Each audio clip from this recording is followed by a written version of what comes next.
Welcome to the Commercial Edge podcast with me, Chris Webber. Come and enjoy a virtual coffee while I share my experience and ideas that could help you overcome difficult people at work. I share my thinking and insights so that you can find new ways to overcome challenges and gain a commercial edge and unleash the power of people. Welcome to this week's episode of the Commercial Edge podcast. Today, I want to talk about how it feels when your boss has other priorities, when they seem less interested in you and how you feel. I'm going to talk about whether you feel overlooked and how that feels. We're going to talk about the impact of organizational design and redesign. I want to talk about the consequences of what it means when you feel overlooked.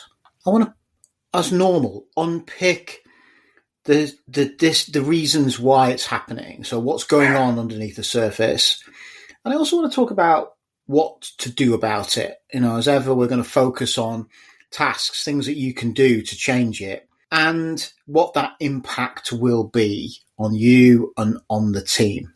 So let's start with the major topic here. How does it feel? Well, we struggle with solitude as people.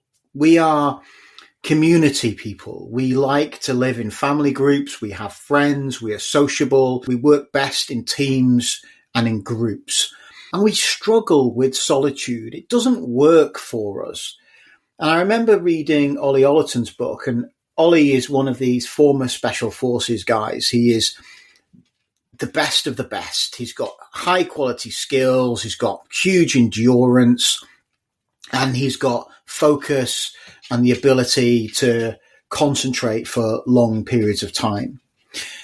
And he talked about a story during the selection period when they were in the jungle where he didn't get any feedback. He said you would spend the day performing various different tasks and challenges, and the people who were with you on selection gave you no feedback. They didn't give you negative feedback. They didn't give you positive feedback. You had no idea what they were thinking. Is it good what I've just done, or is it bad? And he talked about that as being one of the most challenging parts of the selection process, because we need to know where we stand. We need feedback. And that's the difficulty when your boss has other priorities. They just pop in every now and again to see how you're getting on. It's not the dream come true. It's frustrating. It's lonely. And that's the problem. And as a manager, you feel like you're focusing on important things. And you know what? People will be happy outside of the spotlight. It's not true. Everybody needs to know where they stand. And it goes back to these primal fears that if we were rejected by a group, then it led to death. And of course, if we're rejected by people in authority, that's even more dangerous for us because it very much feels like we're being completely rejected. So that's the problem here.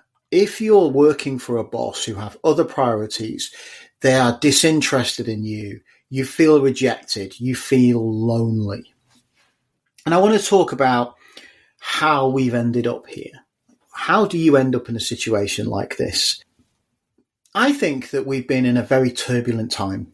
It's not just my opinion. You can talk to any commentator and any reviewer around the world, and they will tell you the same thing. For at least 5 years, things have been very turbulent. I'm going back to the COVID pandemic. That was huge. We had massive supply chain disruption that took a long time to fix itself.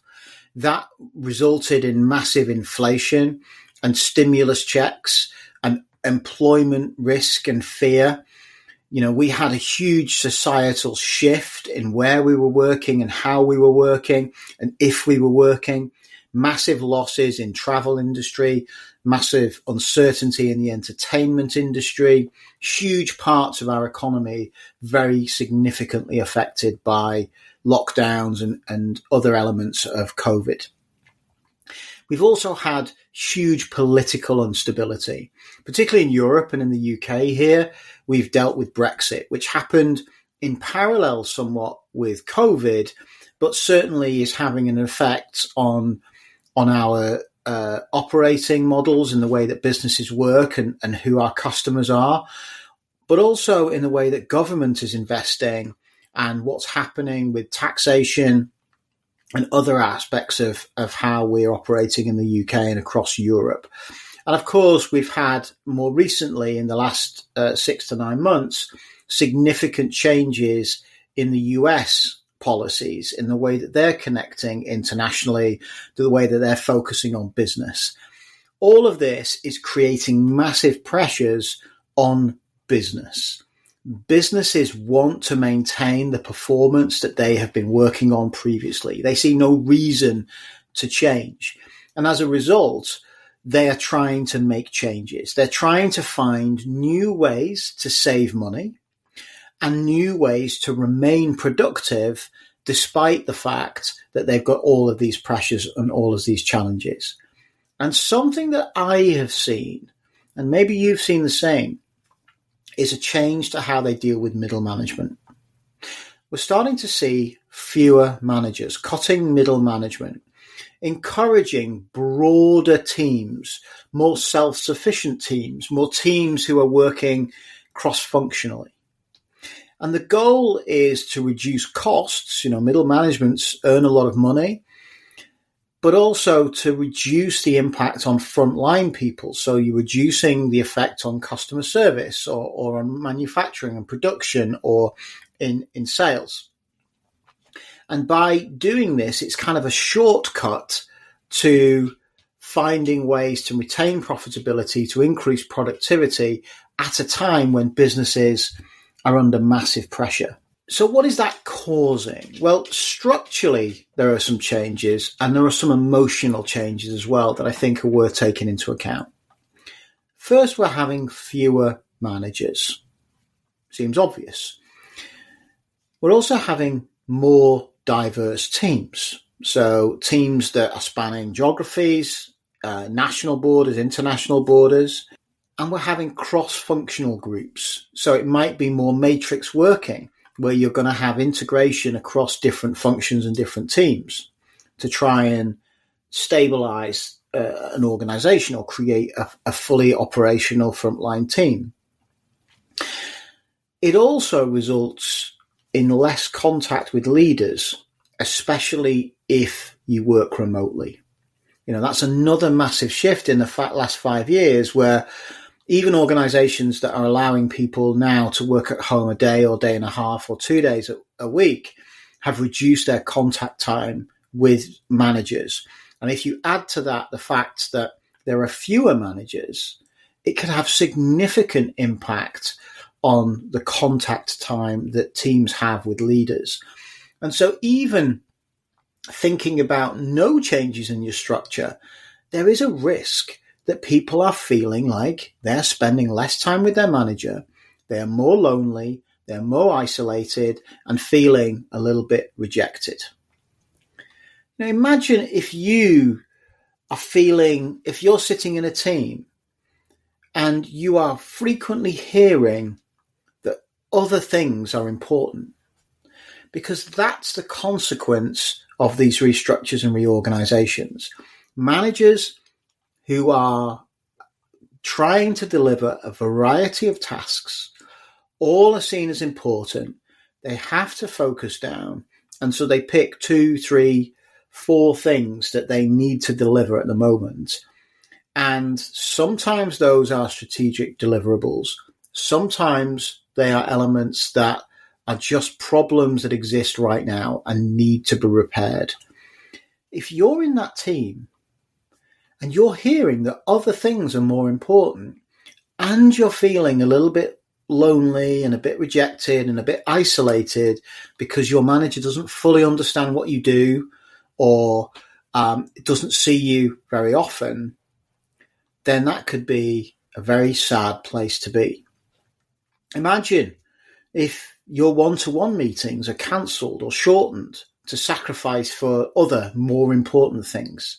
Imagine if you struggle to get involved in team agendas and get included on key topics, and you see that your boss has objectives, has priorities, but none of them cross over with you. That's what we're getting to here, is a situation where your manager has priorities, has tasks that they're trying to complete, but you're not that priority. They're ultimately going to focus on other things that are not you. That's hard to do. So let's discuss what's going on here. Well, I think the old adage is true.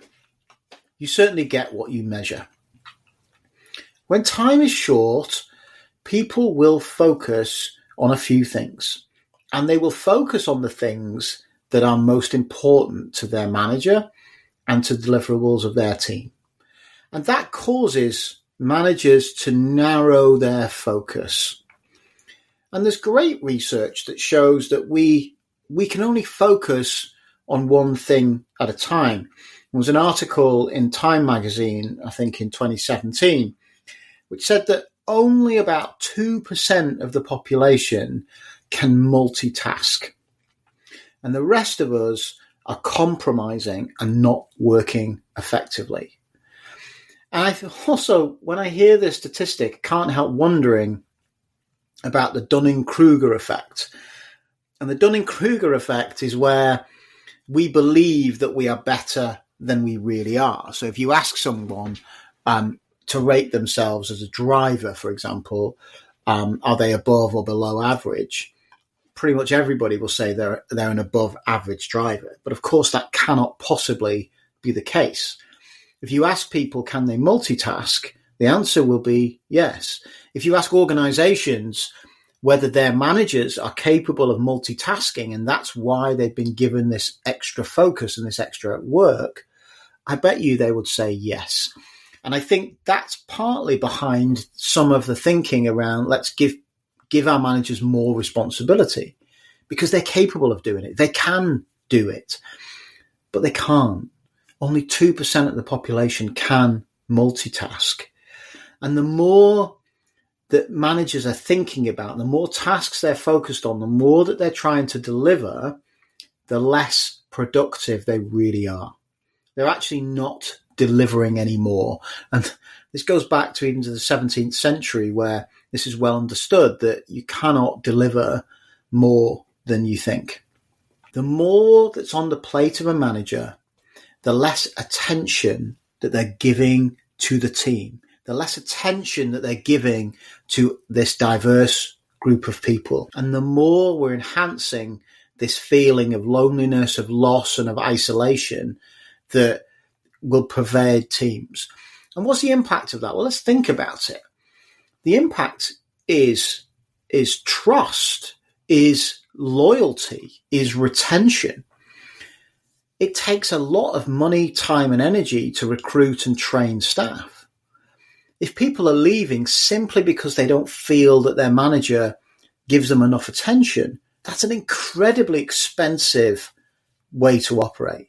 And given that what companies are trying to do and minimize managers, these managers have less time to recruit. And that becomes another problem, that managers who are more pressured are going to have less time to recruit, which is another task on top of the deliverables that they already have, making their current team feel even less valuable.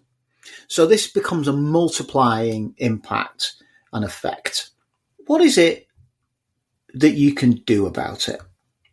Well, I think the important thing is to focus on spotlighting teams. Spotlighting is a really important thing that you can do. Spotlighting means giving some dedicated time to specific people and tasks. It's not about just the routine, and you know, there will be one-to-ones in the diary, and those happen, and sometimes they get cancelled. But it's an occasional thing. It's to say to somebody, I know that you're valuable, and I'm going to give you a couple of hours to really spend time with you, listening to you, engaging with you, focusing on what it is that's important to you and what it is that you need from me. Not just a half an hour one-to-one catch up, not just a few minutes on an agenda, but a couple of hours or an hour or just time. And it doesn't have to be weekly, doesn't have to be monthly, it can be every 6 weeks, could be every 7th week. But it makes people feel that they have your attention. And in that, you structure the time so that you're asking how you can help them, what news they have, what's happening in their world. Really give them attention to listen. And that's one of the important elements. It's not about telling, it's about listening. We always seek people who pay attention to us, who to listen to us, who make us feel important because they listen. We don't feel important when people are telling. We feel valued when they are listening.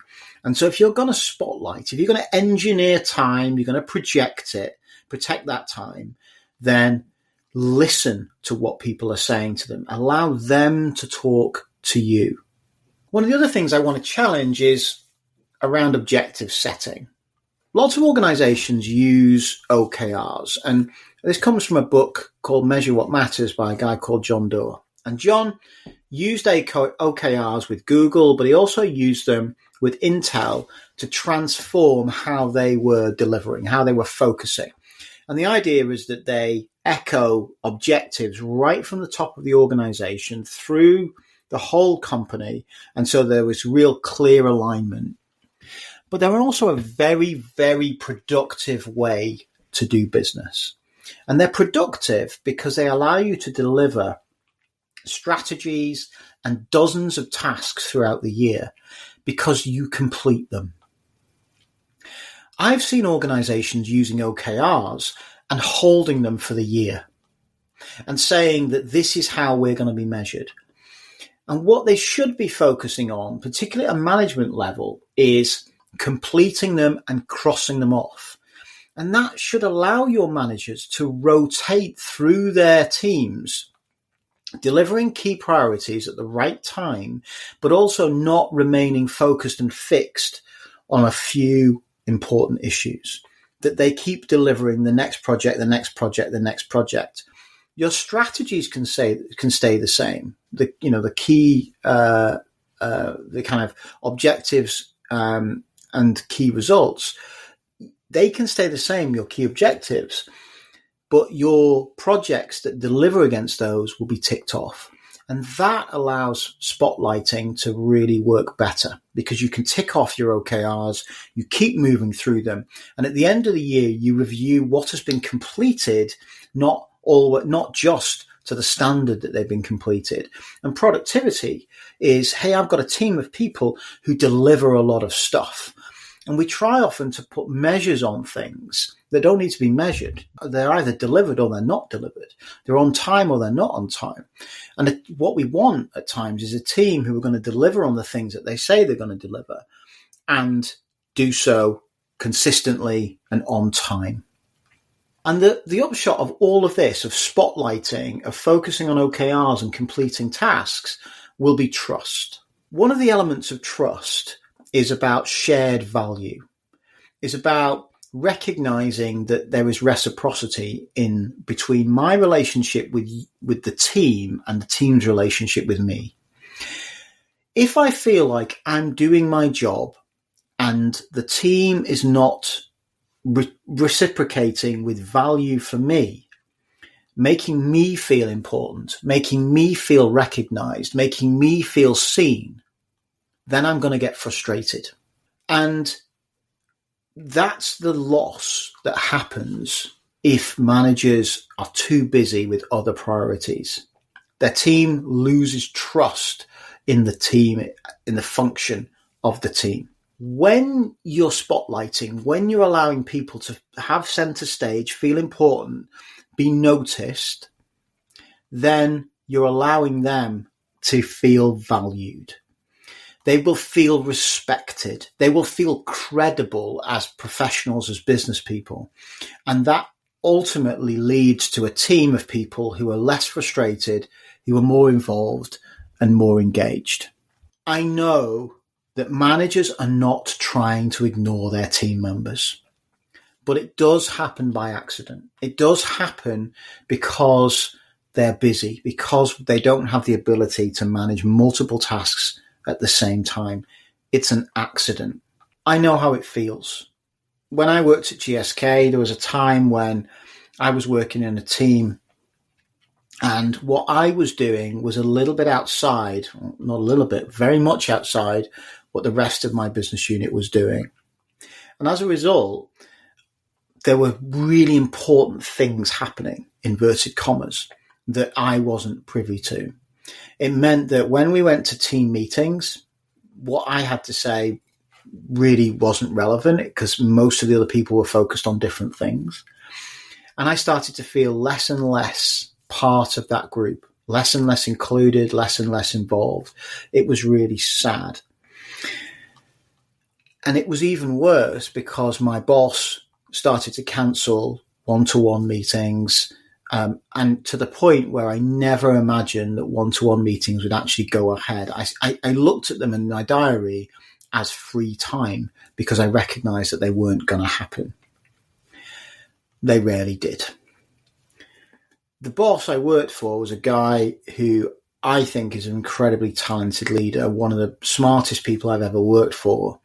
It wasn't deliberate, but I genuinely felt like I was rejected. And that was the last job I did before I left the pharmaceutical industry and joined a consulting business.